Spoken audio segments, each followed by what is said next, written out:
Hey you guys, what is up? What is happening? What is going on with you today? How is everything going? I hope it's going good. I am Ashley with AEHM Artistry, and recently I was wandering around my aisles at Walmart, just minding my own business, strolling along, and I always like to stop by the makeup department to see if there's anything new and exciting that I might want to try out and review for you guys, and there it was, deep in the Physicians Formula section, but like tucked behind a corner in like another shelf, really hard to see, I don't know why, was the whole new organic wear range from Physicians Formula. So obviously I picked up some pieces right here and I wanted to test them out for you guys and see what is good, what isn't, try them all out for you guys. But this is not going to be a first impressions video today. No. I actually started to film a first impressions video the other day, and you know what? I was like so all over the place, and I was like, this makeup I need to try a few times and see what I really like about it, what I don't like about it, each individual product, see how it works with other type of products and compatibility and stuff like that. And that's what I did.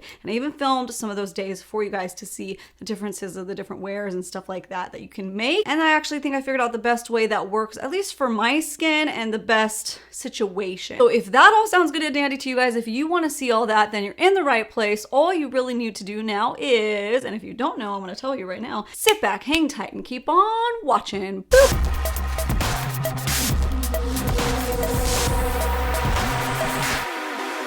Really quickly, what I noticed on my Walmart display was that it had a little sticker that said that this whole line is exclusive with Walmart. Now, I always take that with a grain of salt because we never know how long exclusivities last. It could be completely exclusive, or it could just be a couple months, and then you'll see it in all the other drugstores and in Ulta and everything. So, you know, take a peek, take a look around if you don't have a Walmart near you and you're waiting for this, or you can shop the whole line on Physicians Formula's website as well, and the extended shade range and stuff. And I'll talk about that in a minute. So that's where you can find everything if you don't have access to in stores at Walmart, or maybe your Walmart isn't carrying it yet, because I did go to 2 different Walmarts that day, long story. And the first one, I didn't notice it there. It could have been there, but I didn't notice it. Second Walmart had it. So there is where you can access it, and all my links are in the description box as always. Now we're going to dive into each and every one of these products, and I'll tell you which ones I think are worth it, which ones I think maybe really aren't worth it. But before we do that, I want you to know overall what the vibe of this line is.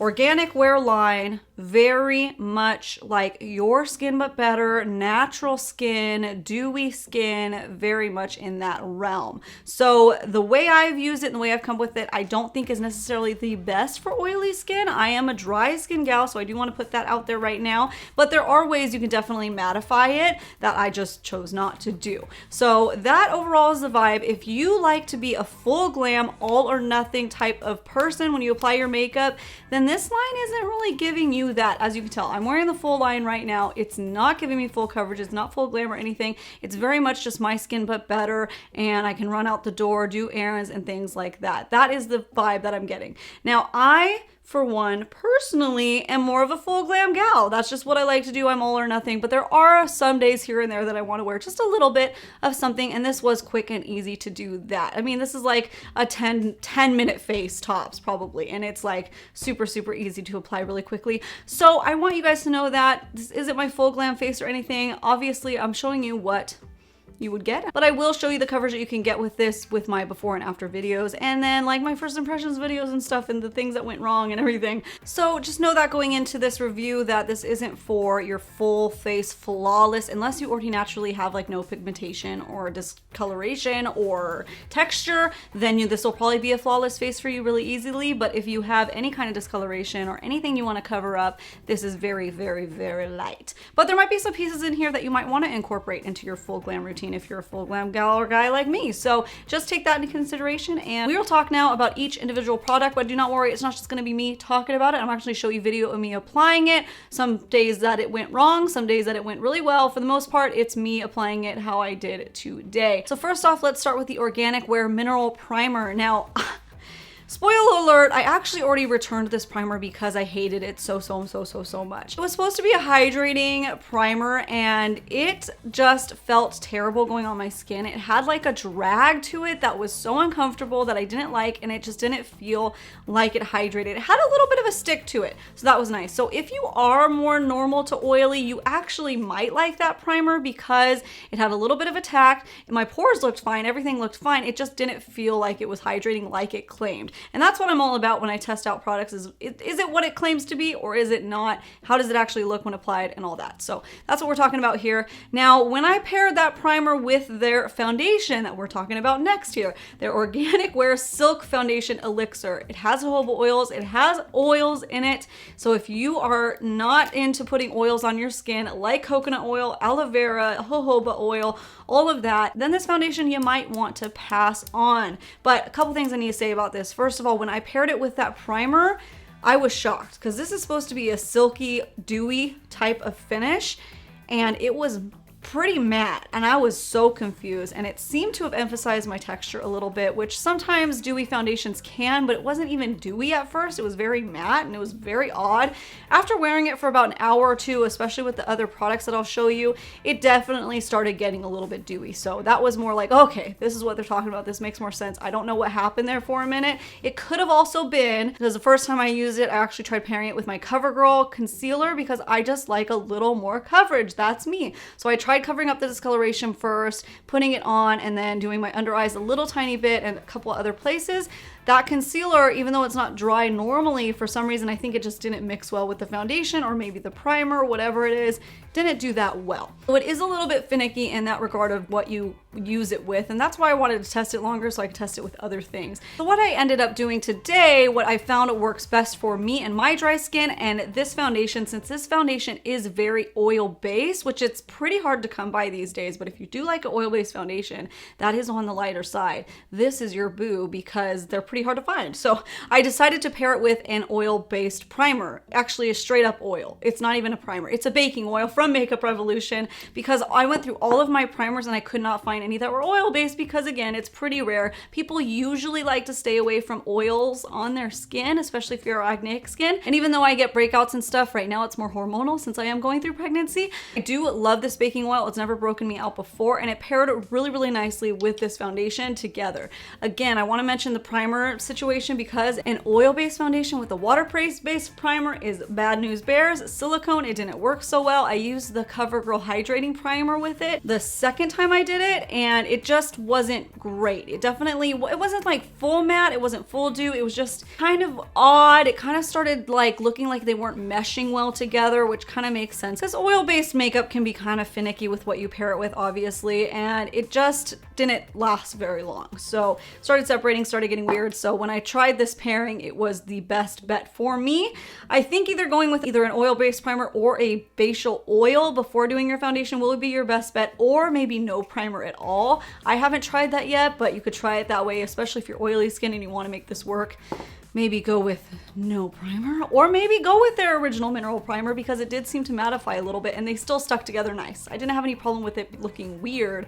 It just wasn't, it was just too dry. I just didn't enjoy it. You know what I mean? Okay, guys, as you can see here, the foundation is very sheer to light coverage. You're not gonna get a ton of coverage. It did cover up a little bit of my redness, which was very severe because I just got that breakout right around my chin. So it did cover that up and soften it and diffuse it so it's not as intense, but it didn't cover it up completely like a normal full coverage would. So it just depends on what you like. If you like a light to sheer coverage, judge for yourself whether that is your cup of tea or not. Shade range does come in 12 different shades. My Walmart only had 6 in stores, which was very weird. I don't know why makeup companies keep doing this. They come out with a shade range and they only bring out half of it. Like, what is up with that? So I immediately went online and I said, make sure that they actually have a range, and they do, but I do want you to take note that because it's a light to sheer coverage foundation, that they don't have those in-between shades like light yellow or tan olive. They don't have those. It's only fair light, light, tan, going up to dark and whatever. It's not any of the undertone range. It's all pretty neutral. So do keep that in mind, but it is a light to sheer coverage, so you shouldn't need that. So if you are interested in this foundation and you come across it at your Walmart store, but you don't see your shade, don't get too discouraged. Take a look at either Walmart's website or Physicians Formula and see if your shade is on there, and you can try that. Now, I do want to say really quickly that originally I got the shade light. and it was really, really light. And that's part of the reason why I felt like my skin looked a little bit textured, is because sometimes lighter than your shade can do that. So I ended up switching it out to the light medium, and it is a perfect shade match for me. In case you are similar to me, I've been pretty much in the light, medium, neutral range across the board for all foundations. Now I still wanted to use a little bit of a concealer because that's just, again, what I'm comfortable with. Obviously not everybody has to use it or wants to use it, but if you do want to, I wanted to pick out something that actually didn't need to be set with powder. So I picked the Urban Decay Stay Naked Concealer, because that one I can really get away with not setting it and it's fine, even on the under eyes. So I grabbed that one. It seemed to work really nicely on top of the foundation. It's not too bad. It's not doing anything weird, and it's not creasing or anything either. It's about a medium coverage concealer, so you're not gonna look like you have, you know, white out under your eyes and then everywhere else it's like, where's the coverage? I tried using this underneath the foundation on my cheeks like I usually do to cover up the discoloration that I mostly have over here, and it didn't work that well because I think because the oil in the foundation just started separating it and making it look very powdery and masky on my skin, which I would rather my skin look nice, even if I have discoloration, than to be covered but look crusty dusty, you know? So that's what I was going for. That is what I think worked a little bit better. I just look more glowy. It does look like my skin in person. I just it's like a toned down version of my discoloration and stuff like that. All right, moving on to the Stick Sculpting Bronzer, which I've been wanting to try more stick bronzers, so I was excited to try this one out. Now they did have two different shades in stores. I got the lighter one called Toffee, and it is very creamy, very smooth, has a light highlighting look to it, but not really highlight. It's just highlight's not the right word. It's like a sheen. It's not super, super intense, but it's not matte either. It's perfect in between, which I really, really like. So you'll see as I apply this stick that I do warm it on the back of my hand first, and that's what they recommend, and that's what I found works best, is to kind of warm it up a little bit, or else it drags a little too much on your skin and it dries down way too fast. I still do it in sections though, even though I warmed up the product, because it can dry a little bit quickly. So definitely pat it out. I just like to use a sponge to do this, and you'll notice that it shears out a lot, which works with this foundation range. But if you wanted to pair it with a more glam look, you might need to layer a lot, or maybe just go with a different product, because it's more on the light side. It's very natural, very just subtle shadow contour bronzy type of vibe, but it does have a dewy finish. It definitely brings back that foundation to life, and I feel like I'll be dewy a little bit everywhere, but I'm especially dewy in the cheek area, which you'll see from the other products is a big part of that. So I found it works best with a sponge to blend it out, and it worked really nicely. So I enjoyed that product. I think I'm gonna play around with it more. I am interested to see firsthand whether it works with a full coverage foundation, or it's just my quick and on the go babe, which I think that's what it's gonna be. But there you go for that. Let's move on to the blush. Now I was really excited to see this blush range. There was 4 shades in my store, and I thought they were so exciting looking. It's called a Dewy Blush Elixir, and it's like a liquidy type of blush that you pump on the back of your hand and you kind of tap it onto your cheeks.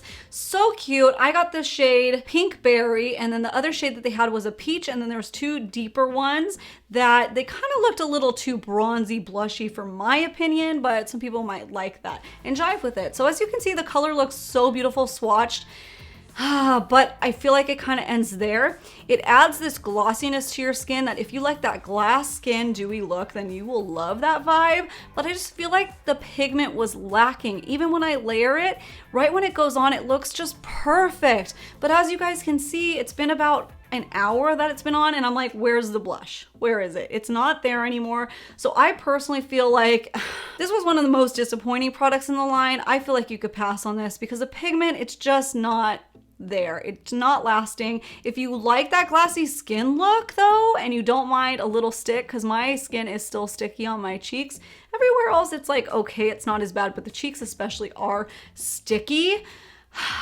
then it's fine as that. But as an actual blush, it's just not enough pigment. I don't think it's worth it in that regard. So a little disappointed, but there's the information for that for you guys. Moving on to the Dewy Highlighter. And again, this has a jojoba oil in it. All of them have oils in it. So one more disclaimer here. If you do not like oils on your face, if you're worried for breakouts or clogging the pores or anything like that, then this range might not be for you. This is my 4th time wearing it. I haven't necessarily seen an issue. This is debatable. I'm pretty sure this situation is hormonal, but you never know. But I've also only used it 4 days in a row, so it's too soon to tell. So Honestly, like I said at the beginning, with this oil, I don't have a problem with. I've never really had a problem with oils necessarily breaking me out. As long as they're good quality, then it's fine.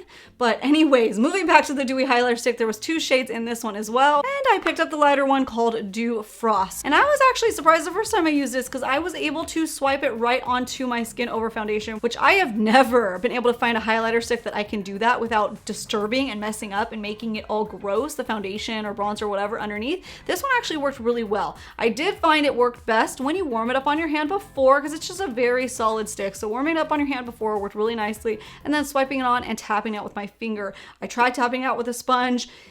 It made it really gross. I tried applying it to the back of my hand and tapping it on with my fingers, and it made that really gross. It was so weird. I was so shocked in that first impressions that I was doing that it actually worked as a stick, because I almost didn't try it that way, swiping it right on the cheeks, and I was like, you know what, I better try it because that's what they recommend.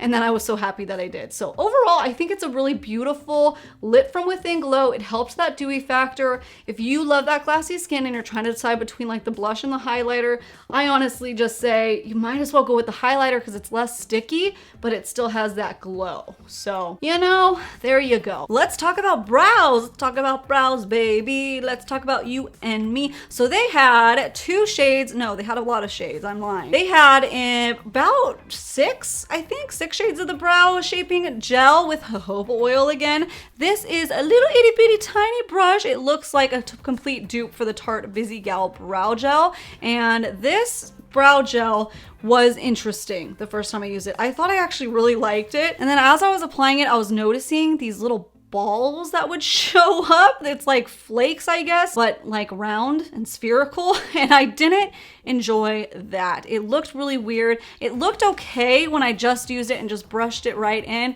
until those little balls started flaking up, and then it started getting patchy and I would try to rub it away and then it would smear and it just became a hot mess. So the best way I found to use this is to just do my pencil, which I used the Anastasia Beverly Hills Brow Wiz for that. I filled in my brows completely, and then I just use this as a topping brow gel, just like I normally would any other brow gel. But some brow gels you can get away with doing like a full brow or even painting them on with a little brush. This you cannot do that with because it is streaky and weird and I just don't understand it. I haven't decided yet if I actually like it, because even today when I did it over the brow pencil, it got those couple little flaky balls, which I do not enjoy. And if I was wearing a full coverage foundation, it wouldn't be easy to pat away and swipe away. It would have like just stuck and hung on for dear life, and that's not enjoyable. So I don't love it. I think you can get some better options. I really, really like the new Covergirl Easy Breezy Brow Gel, so I would personally recommend that one. So let's move on to lippies now. They did have a lipstick line and they looked so beautiful. They did have a couple nudes, but the nudes were very like orange undertone. Now for me and my skin, everything turns orange on me. Like the perfect nudes have to have a little bit of a pink so they don't turn too orange. Now I went with the tinted lip treatment range because I wanted like a lip balm that had a little tint to it, and I wanted to see how much pigment that you can get with this. And when I was in stores, I opened up one of these to see what the shade was. Don't worry, I wasn't going to touch and contaminate it, but I took a whiff. And it sent me to the moon. I'm still smitten. It smells so good. It smells like buttered toffee popcorn. Oh, it's so good. I can just smell this all day. It's on my lips. I can do it that way. Oh, it smells so good. So I went with that instead of the lipsticks, and they had about 6 shades, I believe, as well. Originally, I tried the tawny nude, I believe it was, and again, because of my orange skin tone, not my orange skin tone, because everything turns orange on me, it was like very, very orange. And it was pretty, I did like it, but for the whole pinky vibe that I wanted to go with, it did not match the blush, even though now the blush has disappeared to nothing, so it wouldn't have mattered. I actually went and switched it out for this one called the Tickled Pink, which I think is more flattering on my skin tone. I need to reapply it actually now because I've been talking and drinking my water, and I think it's just really pretty. I think it's really nice and moisturizing. You can reapply it so easy. It's so moisturizing, smells amazing. I really enjoy those a lot. I think that those are a hit. I say it's more tinted than a traditional tinted lip balm to me. I feel like it's somewhere in between. It's not like a full-on lipstick, obviously, but it's not just a basic tinted lip balm. If you want a little more color, check out those. Check out and see if there's any ones that interest you, because they are beautiful and I love them. Now, I didn't get anything else in the line. They did have a full skincare line, and I think I'm gonna go back and get the cleansing oil because it does look like it might be a good dupe for my Tatcha cleansing oil that I use, and I'm totally happy to replace it with a drugstore version of that to help remove my makeup at the end of the day when I don't want to use my halo, you know, remover. Guys, sometimes I like could do an oil and just wash off my face at the end of the day. And then they had a couple other makeup items that I decided to pass on, and that was the mascara, because it just looked repackaged, and honestly I used one of their organic wear mascaras before and I was not impressed, and the wand looked the same. It looks like a plasticky silicone type of wand that it's really hard to get the mascara to come off on your lashes, and I'm not about that life. So they had 3 or 4, so they all kind of look the same. I don't know what the differences were, maybe waterproof, maybe brown, I don't know. So I passed on that. And then the other item was the liquid eyeliners. Now I almost picked up the liquid eyeliner to try for you guys, but upon inspection I saw that it didn't say it was waterproof anywhere, and with my slightly hooded eyes that water like crazy, I have to have some waterproofing in my eyeliner or else it's bad news bears, and I just know I'm not gonna like it, so why even bother? I'll tell you guys right now, I'm not gonna like it. But they did have 2 shades if you don't need to bother with any kind of waterproof around your eyes. Then they had a dark brown and a black. It was more of a dip applicator. I am also more of a felt tip gal, so again, we just weren't a match made in heaven, so I passed on this one. So there is that. I will pop up the videos right here before I had any makeup on, what my skin looks like and everything looks like without anything, and of course the video right next to it is me with the full face, all applied, freshly done. As you can see now, it's worn about an hour or so now, and some items have kind of worn down already, and it's not necessarily going to be a long wearing, but none of them claim to be long wearing, so I just want you to know that. Now it doesn't look like it in the after video as much as I want it to come across of what I'm seeing in real life and in different lighting, so I'm going to show you the lighting of what this looks like in my bathroom. Try to see how dewy it is, because I don't think it comes across in my filming room how dewy this foundation starts to become. Especially the cheek area looks so dewy because everything is very glossy, all the stick formulas, but even around my forehead and my chin where I didn't apply any of that, it's already looking super dewy. So it's not going to be long wearing. It's probably not for anybody who lives in high humidity, high heat areas. It's just somebody that wants, or I mean, unless you like it to be a little extra, because you'll get oily real fast. It doesn't combat any of that. Now, if you do have oily skin or you live in humidity and you want to make this work, there are a couple things you could do to help kind of combat that and balance it. Maybe using a primer in the areas that you get exceptionally dewy, like the T-zone, like the chin, that will help to mattify first, or of course going in with powders to set. I use no powders to set. For me and my dry skin, when I paired a powder with this, it just started looking a little like rough around the edges, dry. But if you're oily and you put a little bit of powder, maybe they'll mesh well nicely together. But that's something you'd have to experiment with and see if it'll work for you. Now, with that being said, I think that there's lots of other products on the market that you don't have to be as fussy with, like especially when it comes to foundation. But if you want to make this work, there are the tools and some advice that I can give you with that. And that's what I'm here to do. All right, you guys, so that is it for my review of the new Physicians Formula Organic Wear line. I hope that they answered some of your guys' questions that you might have had about these products, and that was informative and not too all over the place. Kind of got the pregnancy brain going, so I'm trying really hard to make myself make sense and be thorough, but sometimes I miss things. So if you have any questions left, definitely drop them down in the comments below and I'll do my best to answer them. Thank you guys so much for stopping by and checking out my thoughts and opinions on this line. If you are new here and this is the first time you stumbled upon my face and you like my vibe, we can dig each other, I would love it if you would consider going down and hitting that little red subscribe button. That way you get notified when I post new videos, which is about 3 times a week, and I have so much fun filming for you guys, so much. I'm so excited to test more stuff. I have some more foundations that I'm testing out right now. Well, I'm going to start testing out now that I'm done with this, and we are going to play around with that. Anyways, thank you guys so much again for watching, and I hope that every single one of you out there, every single one of you, have a great, freaking awesome, wonderful, beautiful, happy, glowy, dewy type of day.